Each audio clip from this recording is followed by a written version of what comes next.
time, and it's fan-freaking-tastic. I mean, we could go on with the storylines because the regular season starts this weekend. Obviously, the preseason is going on right now. But before we get to what should be an amazing regular season, let's talk about one guy in particular. That's one Kyrie Irving. Okay, look, we all have our own opinions, right, on the vaccine, because it's been made to a very controversial and rather political topics. I want to stay away from those as much as I can because we're not here to judge one's opinions. It's your right to get the vaccine or do whatever the hell, right? And it's just as like it's my right to do what I have to do and not get sick. You know what I'm saying? So in this case here, since we all have careers here, so we understand if you work in the corporate world, you have to follow by certain rules put by your company. And one of those rules is you have to get vaccinated, or else, unless you're looking to find another line of work, yes, has to get vaccinated. Just that simple.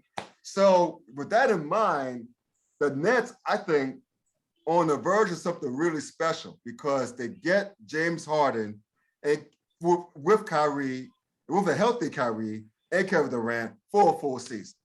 They all know each other. And even after that trade went down in the early last season, I should say, with them learning each other on the fly, they're able to take off because to their credit, Kyrie said, James, you're the point guard. Kevin, you're a go-to guy.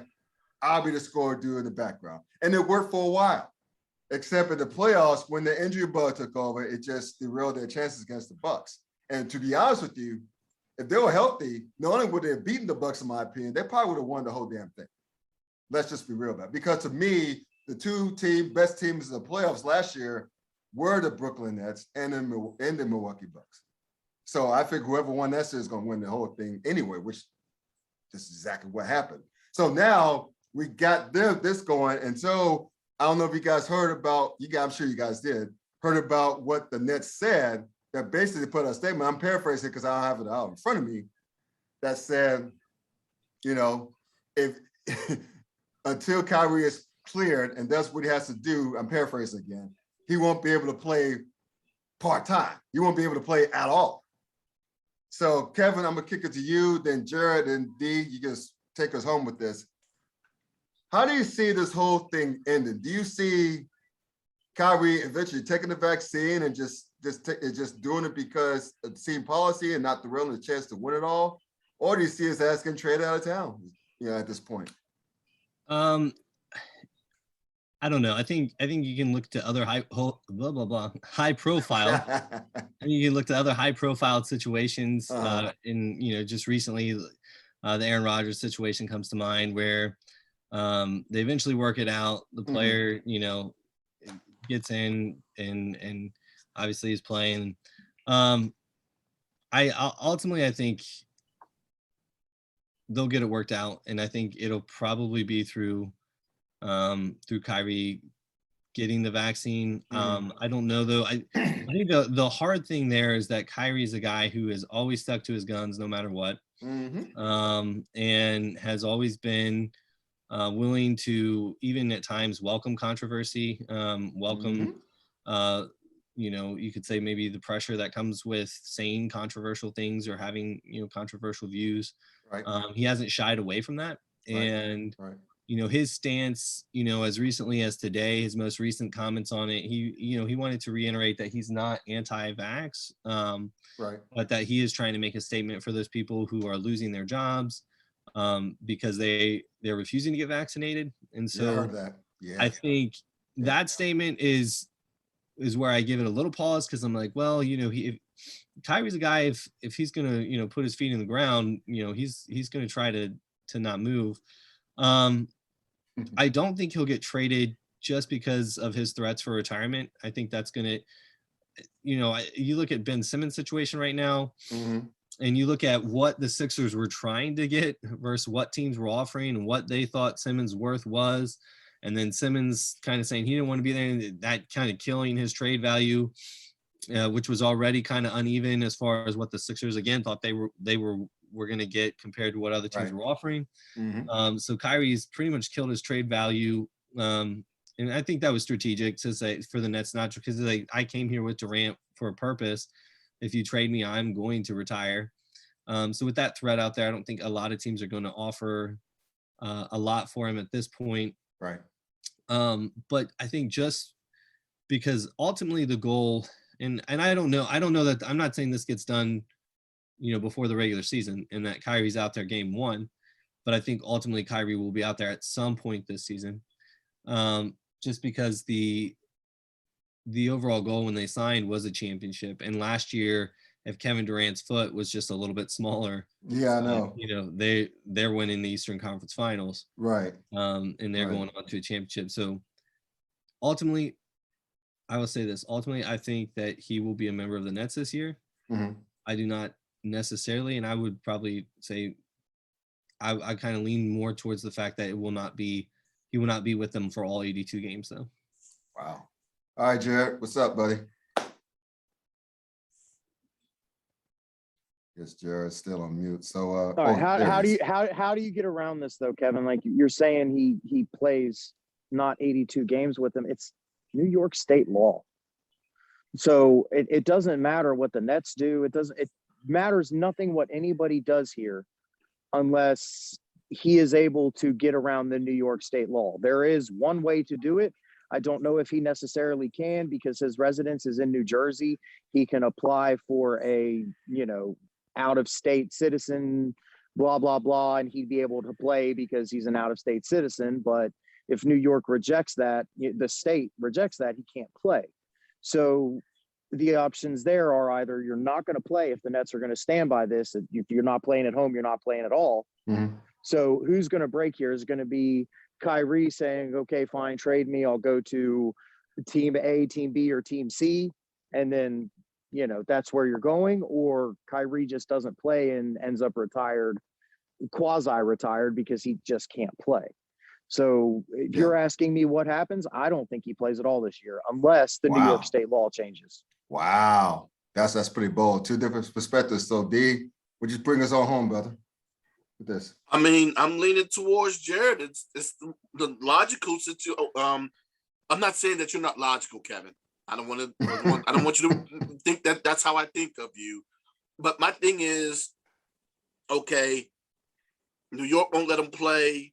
What compensation do you necessarily get back for Kyrie for a condensed season? Because of course you're going to want full value for Kyrie, and if he can't play this year, right, you're now hoping that he comes back healthy the following year, right? Along with that, hoping that he also comes back and doesn't decide to take games off again. So you're going to want maximum value from a dude who is already flaky at best when he is healthy and is capable of being on the floor and this making decisions on whether or not he's going to play or not play. And now, did I hear you guys right and say he's not necessarily anti-vax, but he's doing it for another reason? Yeah, so those kind of comments that came out today, I read them earlier today. He kind of said, I don't want people to think I'm anti-vax like that. And I'm paraphrasing, but he basically said like, that's not why I'm doing this. I'm doing this for all those people that are losing their jobs. I'm doing this essentially because I don't want people to feel like they can be controlled by those over them that dictate decisions like this, like having to be vaccinated. Gotcha. So you know what happens when you don't want to be controlled? Work in a different industry, work someplace else, or be unemployed. So Kyrie, there are your choices. I get you want to go ahead and be an activist, stand up for the little man. I'm with you. At times, though, you got to understand the responsibility of the job that you chose. And I'm not even talking about the NBA.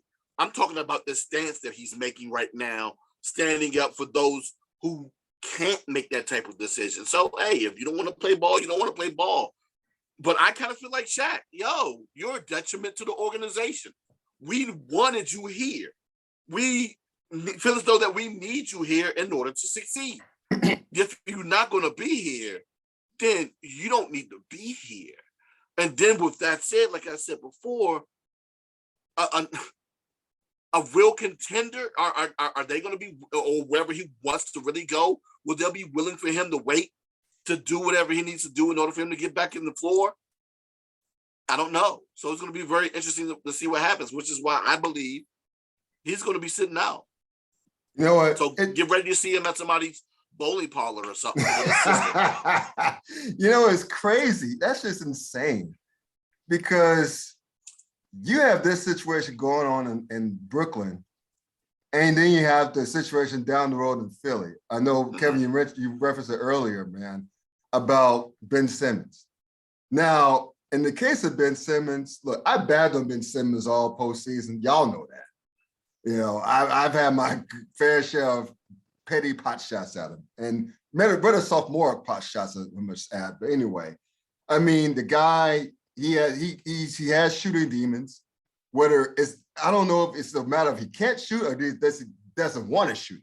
Remember when he passed up that layup, that surefire, at least layup in Game 7 against Atlanta, when he spun around. I forget what the dude who was checking him. He's asked to do too much in Philadelphia. That's the problem. Okay, explain that. Explain right quick, Jay, because that's a good point you made. But I want you to explain it. I was just explaining, like, kind of answering as to, you know, why he passed that up, because I've heard that question asked so many times, and it's like, because he's just asked to do too much. He's thinking too much. He's not playing because he's thinking too much. Some guys can just go through it like Chris Paul and download all the information and just rip through it quickly. Some guys are more just, you know, I can see the floor, I see what's happening, and this is the instinctual thing to do. My instincts play the game for me. So he's just asked to do too much because he's thinking too much. He needs to be in a different situation. That's the only problem with Ben Simmons. I'm sorry. I love Ben Simmons. You know, hey, you know what? Feel free to cuss my ass out because I was taking pot shots. But I mean, to your point, Jarrod, and I was thinking this too. I'm sure you guys thinking the same thing. I could have sworn they were going to trade Ben Simmons before the season started because look, and here's the defense. I'm sure Jarrod would agree with me on this. And here's the defense. When you have, after a Game 7 where, okay, you've just been out of it, you played your worst ball, it happens, right? It happens to the best professionals out there. To have your head coach, when someone asks your head coach, do you think you can win with this guy? And when he takes a pause and says, I don't know, that's red flag number 1, right? Red flag number 2 is they go ask your co-star who you don't really get along with anyway. Like, what's the turning point of the ball game when he specifically references that point without naming you? You want to get one out of there because it's like there's no going back. There's no coming back at this point because the head coach and your main superstar, one of your superstars, said point blank clearly, we can't win with this guy. So that's a toxic situation waiting to happen. So to me, that's why I'm just amazed that Ben Simmons is still on the Philadelphia 76ers roster. And maybe that has something to do with Daryl Morey, what a ridiculous package for him, even though everyone and mama knows that Ben Simmons does not want to be there in Philly anyway. So so I agree with you right there, Jarrod, that this is a situation that was created not by Ben Simmons doing, that has become toxic. So I know, Dwayne, you jump at the bit. I'm gonna get to Kevin first. He's looking about to say something right quick. And Dwayne, you could just pretty much like give your 2 cents on as well. But I just found it strange that Ben Simmons, Kevin, is still a member of the 76ers at this point. Yeah, and I think a lot of it is you have to put a lot of the blame on, you mentioned him, on Morey and on the Sixers here, because I think you're right. I think that things were said by Doc and Joel and that, you know, really alienated Ben. And I think there wasn't a lot of vocalness on his camp until, you know, training camps and all that were supposed to start for the Sixers. And as far as him not ever wanting to play there again. But I also think that the Sixers in a way made their own bet in the situation because, one, he was alienated there to end the season, to end the playoffs. But then what they wanted for him, I mean, if you read some of the stories over the summer, some of the rumors as far as what they were trying to get back for him, and not to discredit him, I mean, the guy has had a good career, a great career in a lot of respects up until this point. Sure. Sans some of his scoring abilities, but like, I think what they were wanting for him was so outrageous, and you're right. It's crazy. And teams knew that they were trying to get rid of him. They're like, we're not going to give you all of this. And right. Like even as a Cavs fan, there were some packages I saw rumored to the Cavs where I was like, I don't know if I want the Cavs to give up that much. I mean, they don't have anybody, So, yeah, right. it's just, to be clear, you do want them to give up that much. Nice. Nice. But like, it was just insane. I feel like some of what they were wanting to get back. And so now I think they're in a situation where they know his worth and they don't want to part with him without getting back something that they feel is equal value. But they also are at a point where they're probably not going to get that. So their only option right now is to try to amend the situation and maybe give it one more run with what they have. And it's looking murky.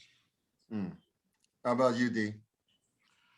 Yeah, they're guilty parties all the way around. I mean, we can't just completely leave Ben Simmons out of any type of responsibility for this at all, because I'm gonna go ahead and say it, as I brought up on the show first, I started seeing memes recently about this, but I'm the first to bring it up. I'm gonna go ahead and beat my chest. Remember, he only shot 3 for 3 in the fourth quarter in 7 games in that last series that they were in.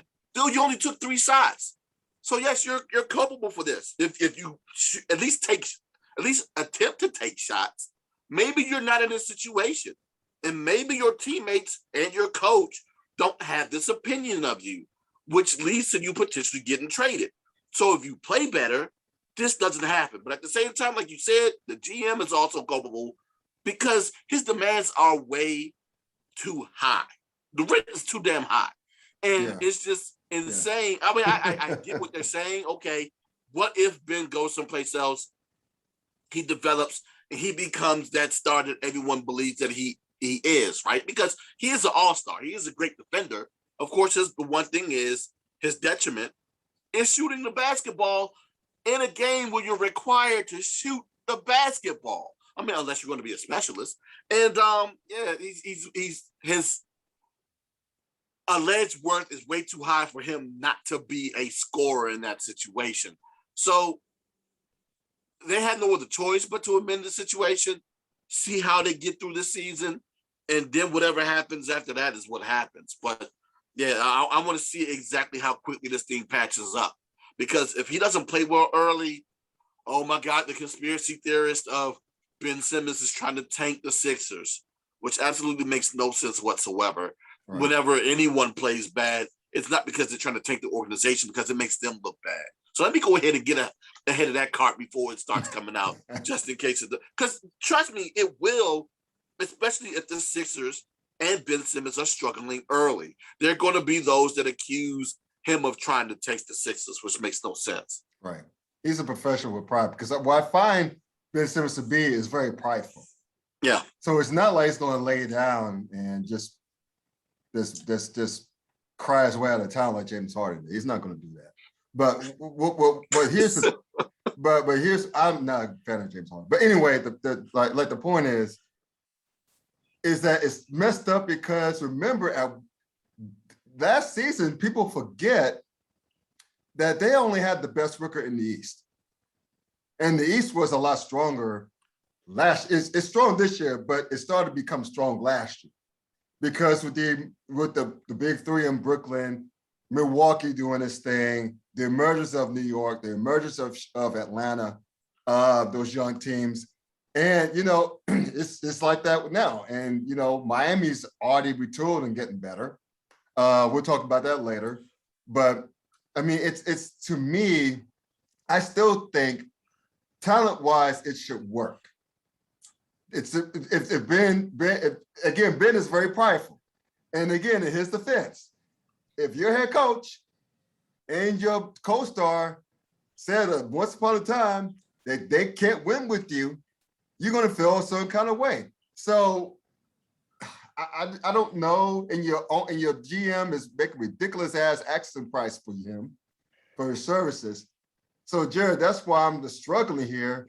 Let me clear this up for you. Who's your favorite team, Scott? Okay, go ahead. Who's your favorite? Scott, who's your favorite team? I'm a Knicks fan. Who's your best player? Yeah. Normally it would be Julius. What's his name? But it's Julius Randle. Yeah. Who's better, Ben Simmons or Julius Randle? Ben Simmons. Kevin, who's your favorite team? Well, the Cavs and the Jazz, but yeah. Okay, For between the the Cavs. sake of this, I'll say Cavs. Yeah. Okay. For either one of these, who's the best player on your team? Who's better, Ben Simmons or that player? Well, I'd take Donovan Mitchell right now over Ben Simmons, but okay, Cavs, that's a fair argument. on the Cavs, you probably have to side with Simmons. Dwayne, His all-around game. Same questions. Washington Wizards. Favorite player is the best player is Bradley Beal, and Bradley Beal is most definitely better. Bradley Beal is most definitely better I got 2 out of 3 though. So that's my point. You know what? I was sitting here wringing my hands. It's like, please ask me. Hey, but you get the point though. 2 out of 3 here, and my favorite team is the Chicago Bulls. I would say Zach LaVine, and there's an argument both ways because LaVine's defense is so bad. It's so bad, and I've watched it, but that's another story for another day. Like that's how I clear up the Ben Simmons stuff. Like if you look at your best player, Ben Simmons is probably as good or better on most teams in the NBA. So come on now. Let's stop the slander. Jarrod, what do you think about this? All right, so Ben Simmons, there's been rumors out there that he watched Giannis, and Giannis has his own issues shooting, and he thinks he can go to a team, and he wants to be a Giannis type player. Do you think he has the skill set to be able to do that? If in his mindset he thinks he can do that, do you believe he can do what Giannis does? If the team is not asking him to shoot threes, if they're really asking him to not shoot and say be Giannis light, yeah, it would work. There's absolutely no reason it wouldn't. He's not as big as Giannis. Okay, that's fair, but he has the same skill set for the most part, except the finishing. And if you're not asking him to worry at all about shooting and just learn how to finish, get some post moves and work on it, I don't see why it wouldn't work after a year or two. And here's the beautiful thing about that comparison, man, is that Giannis just doesn't care because he knows he can't shoot that well. But what does he do? He still takes shots. He still does his thing, right? I think, again, Ben is very prideful. There are videos of him shooting. Then there's one point in time in the game against your beloved Jazz last year, where Ben, I guess, got mad at the talk that Rudy Gobert was the favorite to be Defensive Player of the Year. What did he do in Salt Lake City? Sans Joel Embiid, of course, but he went for 40-some points. He went at some like 15 of 16 from free throw line. I know he missed only 1 free throw. And he was just tearing it out on rebounds. We all know he's a great defender. He can defend off oppositions. So it's not like the man cannot do it. We know he can do it. He knows he can do it. I just think that he, at this point, for his own mental health, needs to go somewhere else. And I think many teams will love to have him, just not the ridiculous price that Daryl Morey is asking for. That's the main holdup, in my opinion. So my question is this, I'm sorry to interrupt real quick, but are you guys telling me that the solution to Ben Simmons is that people are discussing moving him to the 4 or maybe even the 5? Yes. Wow. Why not? So this whole point guard defend all experiment is being 5. tossed out the window. I mean, why not? He can defend all 5 position, and why can't he still be a playmaking center? We watched Jokic do it. We've seen Anthony Davis do it. Why can't he not go down on the block and work from the elbows? There's no reason why he can't, and it's just a matter of if he wants to. And here's the thing with Giannis, he can put up 40 points And he doesn't have to be insecure that he shot 15 to 20% from three on the night to put up those 40 points. True. Yeah. I think Ben being in Philly, is made to feel, especially with Embiid there and the expectations that like that you can't have a game like that. You can't put up 40, but if you're not also contributing shooting.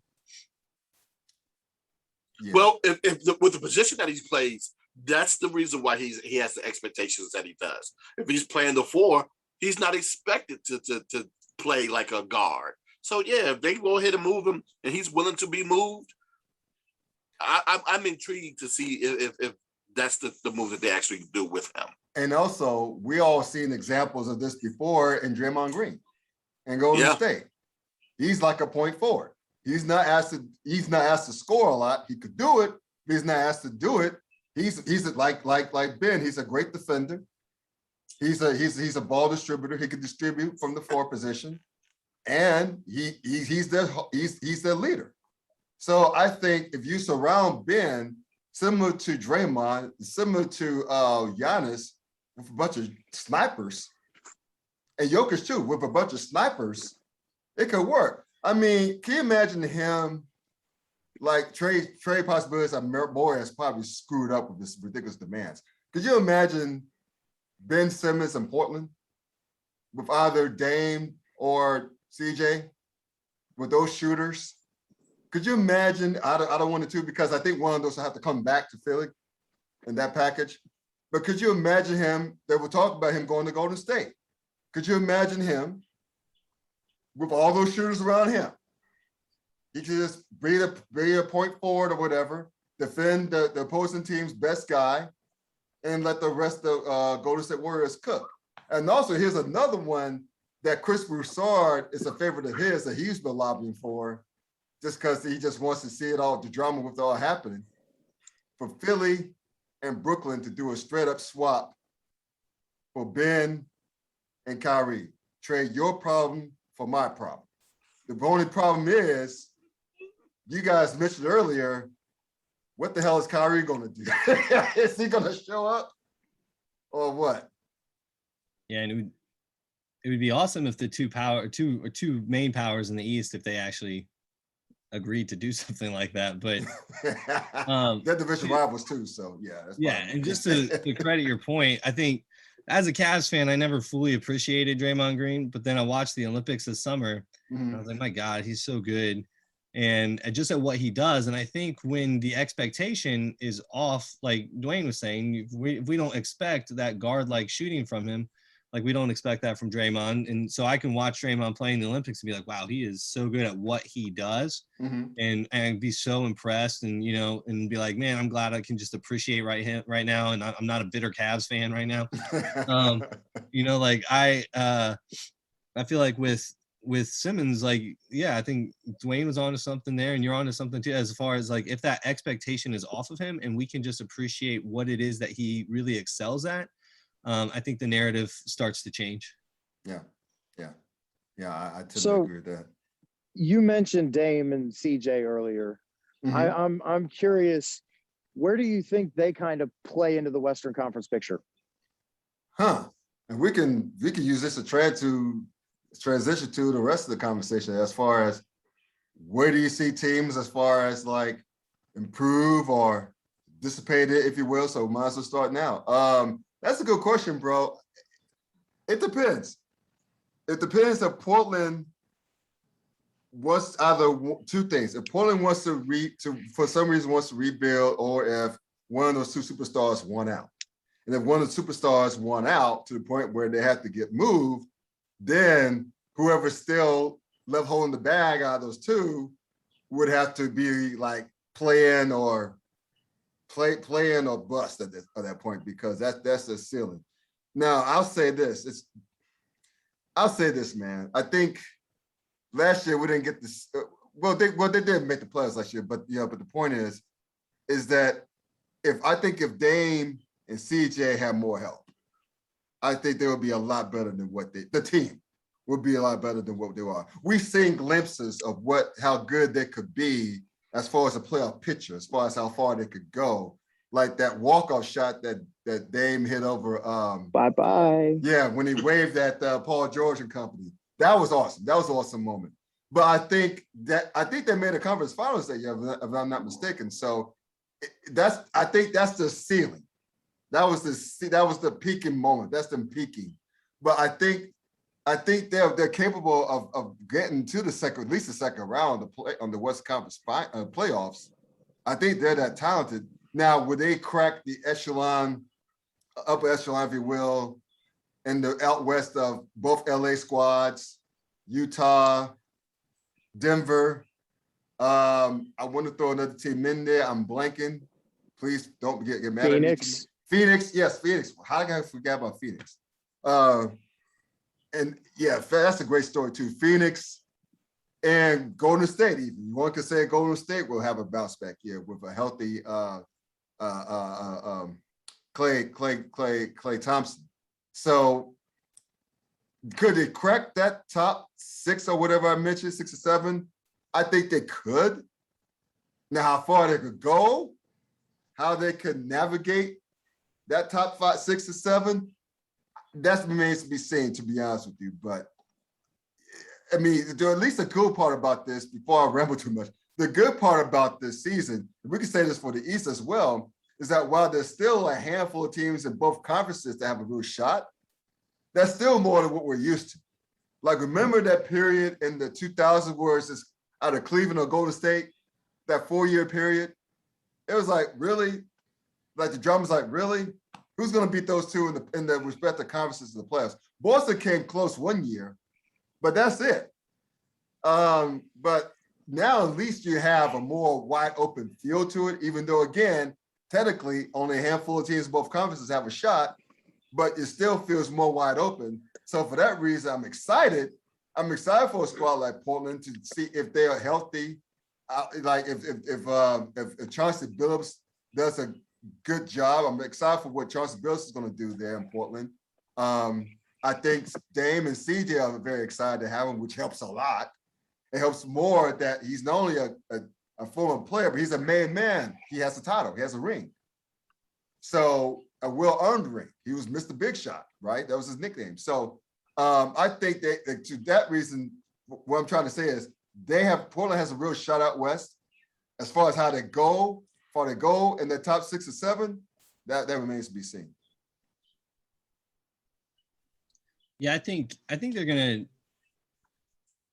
they might struggle with size this year when you look at their depth chart. I mean, Norman Powell's starting at small forward, and I don't know what is Norman Powell, 6 foot, 6'1", maybe 6'2", 6'3" is probably what he's listed at, but I don't think he's that tall. And then you got Robert Covington, I think, is their starting small forward or starting power forward, excuse me, which he's typically played the 3 in his career. And then you got Nurkic starting at center, but so it's a short lineup. I don't particularly like their depth in comparison to other teams. And I think when you look at the Western Conference, I feel like I feel like for the last few decades, it's always been teams assembling like a big 3, right?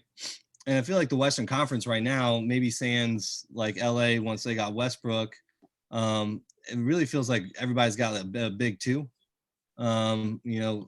Clippers got Paul George and Kawhi. You just look at each team and everybody's got maybe 2 guys that you look at. Phoenix has got Chris Paul and Booker. And so when I look at, in Portland, I say, who's there too? Well, it's Lillard and McCollum. I really like Lillard. I like Lillard a lot. As far as superstars go, he's top 5, top 10, wherever you want to put him. Right. But as far as like who their second guy is, I like McCollum. I don't know if I like McCollum a lot, and I think that Portland maybe liked him a little too much when they gave him the money they gave him. Sure. And I think so. I don't necessarily think that they're built really to contend with this. I just feel like the Western Conference is so stacked still. Yeah. It's just gonna be hard. I feel like, I don't know. You look at that depth chart after McCollum, and yeah, I like Norman Powell. I like him. He's good. But like, do I like him as your starting small forward? Not really. Right. Do I like Robert Not West Covington as your anyway. starting power forward? Not really. Larry Nance Jr. is going to start a power forward. I'm going to break it to y'all right now. Okay. It might not be all the time, but you're going to have Larry Nance Jr. on the floor a lot more than you think. That doesn't move the needle for me much. And as a Cavs fan, I'm not saying that. I like I'm him. just saying. No, I'm just saying like you're going to have more. He actually makes them a lot bigger when coming down the stretch, like lineup wise. Just having Larry Nance on the floor over Robert Covington gives you more shooting. So that's where it moves the needle for me because it unlocks more space. Sorry, that's my TED talk. That's okay. Thank you for your TED talk. Well, how about this, man? And we're talking about it now, but we might as well shift out east. We already talked about the West. Again, a handful of teams, but more than it's more wide than it's been before. We already talked about Brooklyn. We already talked about Philly. We didn't talk. We talked a little bit about Milwaukee, right? Of course, Giannis, Holiday, and what's another one? Who's the third guy? Well, Bobby Portis isn't their third guy, but Bobby Portis, Chris Middleton. Middleton. Yeah. That's I bleeped that on. My bad. But those three, and you could throw like Miami with the acquisition of I know he's older, but my man from Toronto. I mean, he brings leadership, brings defense, nasty defense, and he's a damn good shooter. And so they're hungrier, and I think last year they were worn out from the bubble. You could tell they were like fatigued, and now they got a full summer to rest. Like Jimmy Butler's still there. I like Duncan Robinson a lot, and of course, as long as it's still coached by Coach Spoelstra, they have a shot. I think he's one of the best coaches in the league. And we talked off camera about Thibodeau in New York doing his thing. Atlanta is going to be back. They're not going anywhere. So did I mention like at least 5-6 squads right there? So it's more wide open, right, than it's been before, but it's still a handful of teams. So with all that, I'll throw it to you, Dwayne. We'll go Dwayne, Kevin, and Jarrod to round us out here. The question to me is, what team do you expect to either exceed expectations, maybe the ones who didn't make the playoffs last year with the acquisitions? I have one in mind out east, but I'll see if you guys pick up on that, and I'll just add it if I don't hear it. But who do you guys think out east first, then we'll work out west? Out east, who you think is going to surprise or disappoint? So, Dwayne, who do you think is going to surprise and disappoint out east this year? Well, it's not necessarily a surprise. I mean, you kind of hinted at it a lot when you talked about acquisitions, especially in the East. It's the one team that you did not talk about, the Chicago Bulls, with the moves that they've made. You know, you talk about your Brooklyns, your Milwaukees, and your Philadelphias, and of course they're the favorites coming into the season. It's those teams under them: Atlanta, Atlanta, New York, Chicago, Charlotte. God, who else? Miami. They're who else would go in? Maybe Washington. I'm mixed with this new addition at head coach with Unseld. You already know my feelings about Unseld and the Unseld family, but I'm intrigued to see what they necessarily do with the acquisitions that they made with a new head coach and how this team is going to look. But Boston, speaking about Boston, so there's so many teams in that second tier, butting on that third tier. Kevin will tell you, even as young as Cleveland is, they still look good at spots last year. I'm wondering whether or not that necessarily carries over to this season as well. So it's that grouping in the East that's going to be fighting for spots 4 through 8, and how that battle pans out is what I'm really intrigued by. Indiana, what will Indiana do? Yeah, Will they that's a good one. rebound That's a good one. based upon what happened with them last season as well? So Right. it's a lot with that second tier in the East that I'm intrigued by and can't wait to see how that pans out. How about you, Kevin? Yeah, Dwayne kind of stole my thunder there with his last sentence there about Indiana. I'm not saying Indiana's going to be a contender or a challenge, but as far as a team that didn't make the playoffs that I think could sneak into like the 7th or 8th seed, Rick Carlisle has made a career out of getting the most out of mediocre Damn roster. good coach. Yeah, he's a damn good coach. And you look at the roster; it's pretty talented. I think Karis LeVert. I think he's kind of on the cusp. I was really disappointed when Brooklyn moved him last year because I really wanted to see what Durant and Irving could do with some of those young guys. But Harden was a no-brainer, I guess, for him. But Karis LeVert, Malcolm Brogdon, Sabonis, Warren is a great scorer. So they have pieces for Carlisle to work with, and I think what Rick Carlisle has always needed to succeed, even like I said, he gets the most out of kind of some mediocre rosters he has historically in his career. But what he has always needed is a guy, and you could say that of any coach, but as far as whether it was Dirk, or whoever, and so who's that going to be in for the Pacers? And I think if LeVert continues to ascend, maybe it will be him. But as far as a team that will underachieve, I don't think that the 76ers are going to be the 1 seed. And I think, largely due to just in-house drama and, the locker room being what it is and team chemistry being what it is, I think they'll make the playoffs. I'm not necessarily thinking they're going to make a whole lot of noise, but yeah, as far as underachieving, I don't know. I think I might put the Sixers finishing 4th, and I think that would be a surprise if they finish that low. So I'll go with them for my underachievers. That's a good one. How about you, Jay? All right. For me, I'm going to say somebody that's going to exceed expectations is going to be, you touched on them a little bit, the Miami Heat. Adding Kyle Lowry is a big deal. Like you said, just for the leadership, and he's been there. I mean, yes, he exercised some demons because of Kawhi and, whatever. He helped him along and did what he needed to do. But you just look at the Miami Heat roster as a whole. You have Bam Adebayo, who's at this point 2 times, he's been in the All-Star game. He's shown up in big moments. He's been everything you want a number 2 to be. Jimmy Butler, while he has his shooting demons as well, is a solid number 1 option at this point in his career, I think.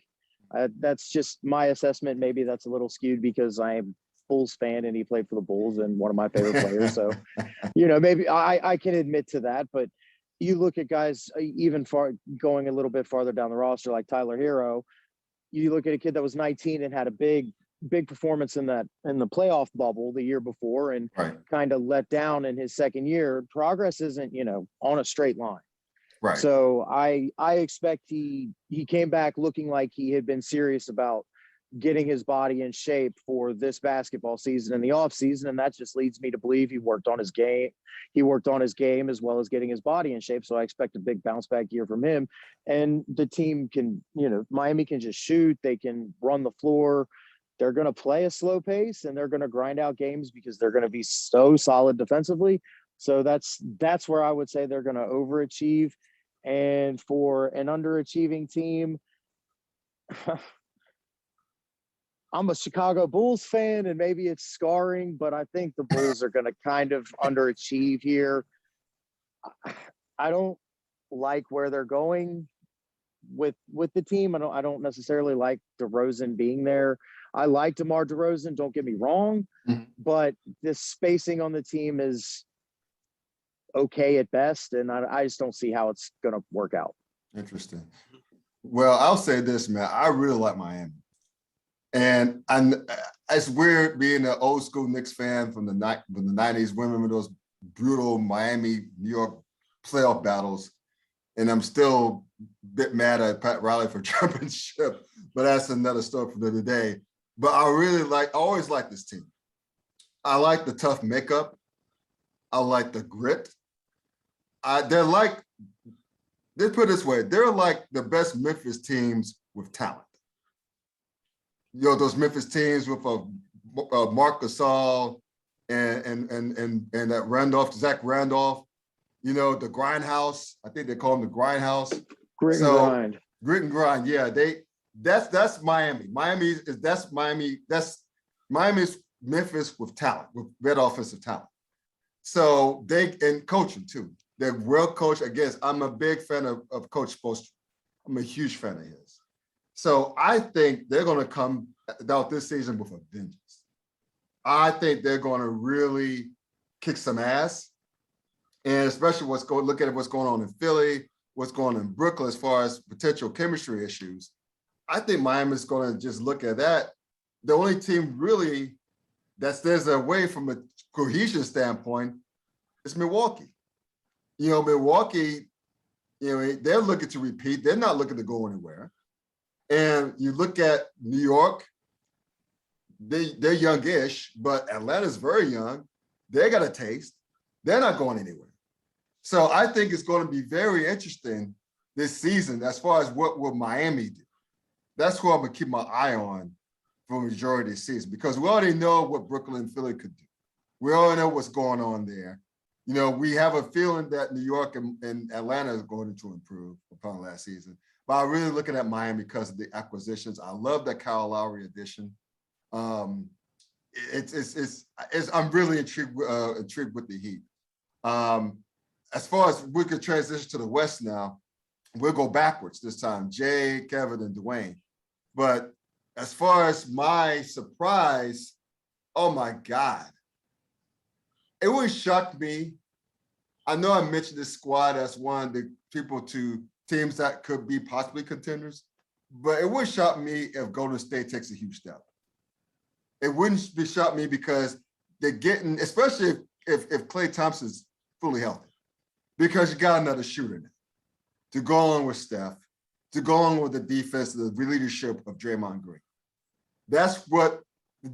Remember, though, that core won a title before Kevin Durant arrived. They're totally capable.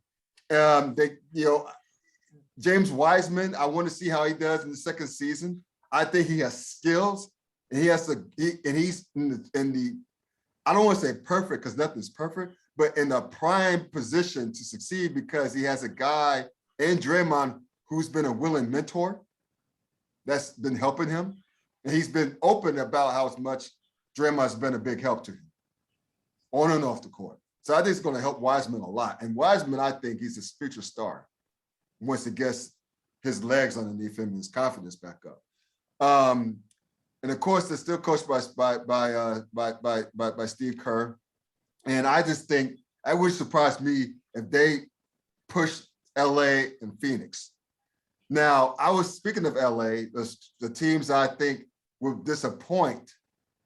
It would shock me if the Clippers take a few steps back because Kawhi won't be fully healthy for a while. But even though I've seen what happens, how they play without Kawhi last year's playoffs, they push Phoenix. Some may argue if with a healthy Kawhi, they would have beaten Phoenix. Some people are saying that. They lost to Phoenix in 6, and they won game 5 in Phoenix before they ran out of gas in game 6 at Staples Center. But I mean, if I'm thinking of them, of a team that can go back to the pack, so to speak, is out of the Clippers. I can't really think of who else would be a potential disappointment per se. Because I think Phoenix will still be around. I think Phoenix is not going anywhere anytime soon because you got Chris Paul back, with the 2 young stars. And Monty Williams is still coaching. They're not going anywhere. So to me, that's my 2 surprises and positive, negative. I think Golden State's going to take a huge jump.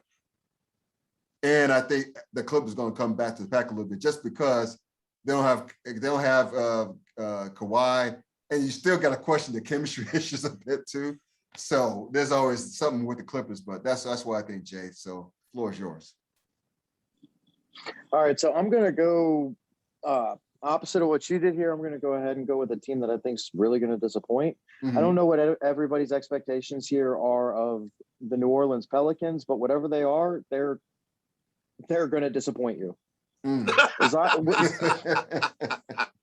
Zion's hurt, number one, and number two, who here is sold on Zion Williamson at all? Can you right now sell me that he's going to be a future star in this league? Can you really do that? He keeps his weight down, maybe, but that's a maybe.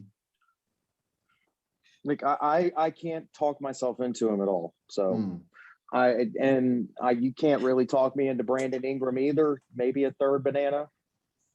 I just don't. That's whatever fair. expectations you have of this team, I don't think they're going to meet them. It's just the situation there just hasn't been good. You got rid of Lonzo Ball. I mean, yeah, right. And you don't really bring anybody that can push the ball the way that Zion needs to. And if you're going to have Zion just bring the ball up the floor himself every time, you're not going to get any defense from him anyway. Wear him down. Yeah, it's just I just do not see it working out there. As for a team that I think is going to surprise you, I have said my piece with Kevin on this. I think Luka Doncic and the Dallas Mavericks can surprise everybody at any given time. I don't care who is with him as his running mate. If Kristaps Porzingis can get healthy, just watch out. I'm completely sold on what Luka Doncic can do. That's my piece on it. He's a stud. I love it. I loved him since he got drafted. He's a bona fide stud. When he had that step back three at his rookie season at the Clippers, I like, yo. He's the real deal, man. I said it that year on draft, all leading up to the draft, Luka Doncic should go number one. There should be no ifs, ands, or buts, and there are no ifs, ands, or buts. There you go. Well said, brother. How about you, Kevin? Yeah, well, I mean, I think just to Jarrod's point, I mean, what Luka did in the Olympics proves that it doesn't matter who his teammates are. But true. As far as I'll start with the team that'll disappoint, because near and dear to my heart, I think the Jazz aren't going to be the number one seed in the West again. I think they were benefited last year from some injuries on some other teams. I also think they got exposed a little bit in the playoffs by Phoenix. And they also just didn't really do anything in the offseason. They added like Hassan Whiteside, and they drafted Jarrod Butler out of Baylor in the second round, hoping that he can get healthy and maybe be a surprise. But like they really didn't add anything significant to this team. They're kind of just running it back with a lot of the guys they had. And I don't know. I just, as a fan of the team, I think, and maybe that's why I'm picking them to be the disappointment, because there's some bias there. I was just disappointed in like any lack of creativity or aggression in the offseason. There was talk that they were shopping, Bogdanovich, and they were shopping Ingles, and maybe teams weren't interested in guys in their mid 30s who can only shoot threes and do not a whole lot of other things. But they just didn't do enough for me to feel like they're going to repeat as far as getting the best record in the West like they did last year. And then as far as surprises, I was I'm gonna go with Golden State here, and then Scott went with Golden State, and I was like, all right, I gotta pick somebody else, and I was like, I'll go with Dallas, and then Jarrod picked Dallas. So you guys kind of took mine on those, and I was like, I could try to force a narrative for some third team, but I'm not gonna do that. So because I don't want to sound dumb, so I'll just take the baton from you two and say I agree with everything you said about Golden State and Dallas. Cool. All right. There's nothing wrong with that. Great minds think alike. How about you, D? Well, I mean, I'm copying off of everybody's paper since everybody already went first, and I guess. Is it necessarily a surprise? Because I mean, you're bringing back Clay. You have Wiggins on that squad now with Clay coming back. The team was making strides last year, got into that playing game. So I expect it's kind of a no-brainer that Golden State is expected to make the biggest jump out of everyone else. But the one team that I thought would take the further step back, and it's kind of contrary to what everyone else believes. And that's the Dallas Mavericks, because of the fact that they didn't necessarily make any additions. The same way that Kevin feels about the Utah Jazz, I kind of feel that way about Dallas. But again, Luka's Luka, right? Yes, But he the is. thing is, how much will Luka being Luka be able to keep the Dallas Mavericks at least? What were they? They were the 4th seed last year, right? I think the 5th seed. Because The I think 5th seed. yeah, because the Clippers were the 4th seed because they played the So yeah, Clippers they in were the the 1st 4th. round. That's right. They were the Yeah. 5th. They were the 5th. Yeah. So okay, I can see them still being a 5th, maybe a 6th. And God, is a 6th a drop off though? Not necessarily. But because the one team that I'm thinking about, and I don't know necessarily what everyone else's expectations of this team is, and it wouldn't be right if we're talking about the NBA and don't talk about this team at all, the old ass Lakers. And the fact that what do we get from them? Right. Yeah, right. So Kevin, what did you call the Cavs back in the day? What's that? That's what I called the Cavs back in the day. I called them the Gerontology Club. I think that club follows LeBron wherever he goes. the LAAARPs? Is that what we want to call them? Yeah, okay. Very nice. Matter of fact, that's about to be a t-shirt. Do it. You're a graphics designer. God. Do it. Do it. Hey, I already got Skinzamax already waiting with this whole investigation with the Washington football team already on deck. So the LAARP might be on deck too.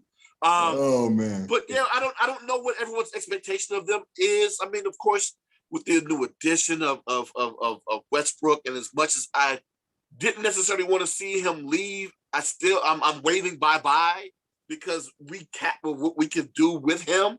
Mm-hmm. So I'm intrigued to see what Washington does, but of course we're not talking about the East no more. We're talking about the West. I'm still trying to figure out who are the Lakers. Are the Lakers, because they're not what the Lakers were 2 years ago when they were champions, and they're not what they were last year when they were old and tired and complaining about the amount of games and how early the season started, and they got a new addition, and now they broke back White, which everybody thought was a bad move to let him go. Mm-hmm. But at the same time, are they a 2, 3, 4 seed now? I don't know. I don't know. So I'm still trying to figure out, and I guess we won't find out. Time will only tell what the Lakers actually are.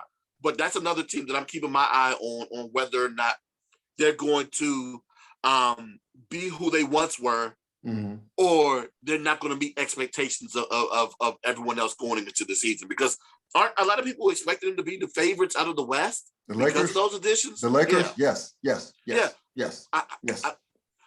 And that's the other thing too. What are we considering to be success or failure? Regular season or what happens in the playoffs? Because even if they're a low seed, I said this last year, but they just looked tired and bad. And LeBron was taking bad shots in the playoffs too, something that we normally don't see him do, right, or haven't seen him do in a very long time.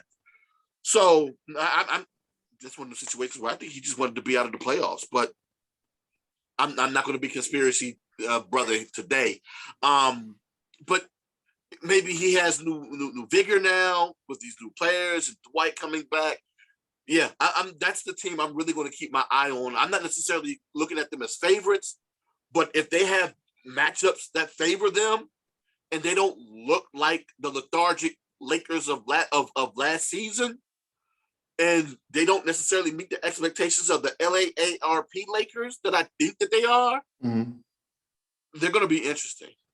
Well, quickly, I'm going to throw around the bin, the three of y'all, Dwayne, Kevin, and Jarrod.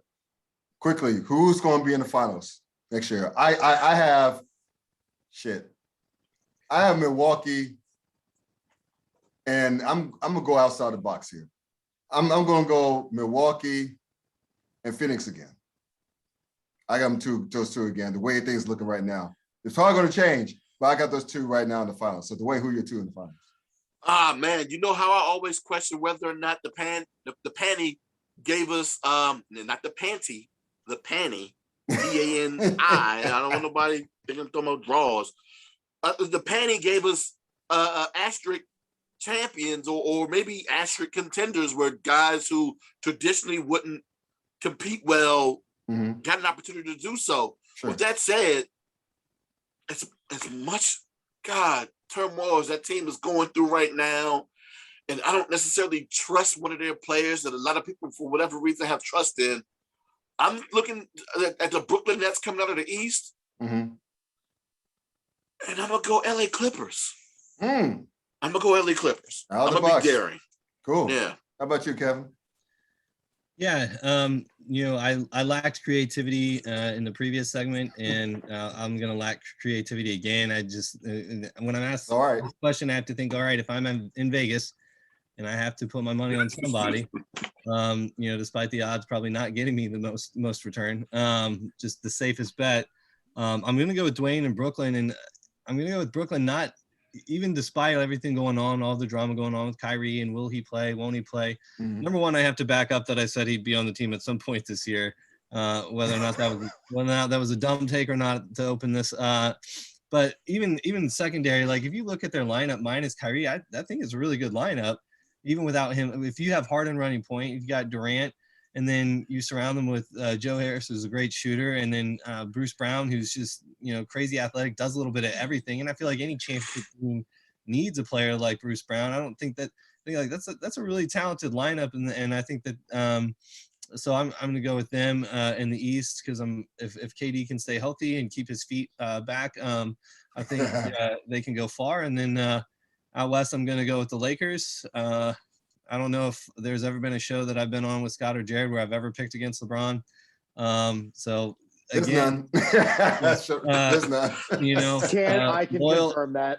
Loyal to a fault as a LeBron fanboy, and I think their lineup, yeah, they have a lot of old guys, but they had some interesting young pieces that kind of joined the party, like with Kendrick Nunn and Malik Monk, and so there's some shooting there that they didn't have last year. And some youth that they didn't have last year. I think Dwight Howard is such a huge upgrade over Gasol. Gasol was kind of just like, just a large guy that took up space at the end of his career there. And then, Rondo coming back, I think is a huge boost as well. I think even when Westbrook has to be out, if Rondo's on the court, I think Rondo and AD just classically even go back to their Pelicans days have always had such chemistry. So if they can figure it out, if they can figure out a way to how do all these personalities fit best, who fits best as a starting unit, who fits best coming off the bench, even a guy like Melo who has shown that he showed in Portland, he's willing to take on whatever role a team needs. He's at that point in his career, and he's humbled himself in Portland. And I think whether he's coming off the bench or whether he's starting, he has enough left in the tank to be effective in whatever role they choose for him. But if they can figure it all out and how all of these puzzle pieces work together, I think that they can come out of the West. And health will be a big factor for both teams, but those are my picks. Cool. And last but not least, JS, what you got? Okay, well, I'm going to agree with Kevin on this one, but I will be creative and force a narrative for two teams just for the fun of it. I'm going to say Chicago comes out East because I love them and it's just going to happen in my dreams.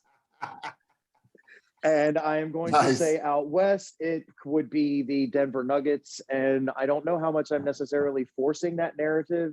If Jamal Murray comes back healthy and the team is gelled and Michael Porter Jr. has taken a step forward and everything just kind of comes together in the playoffs, I don't necessarily feel like I'm forcing anything because Aaron Gordon is there as well. And I like Denver. The reigning MVP is on the team. So there's my narrative on them. I think the Nuggets could make some noise and possibly make the finals if the matchups fall properly. All right, we're going to close the segment with these two gentlemen, Jarrod and Kevin.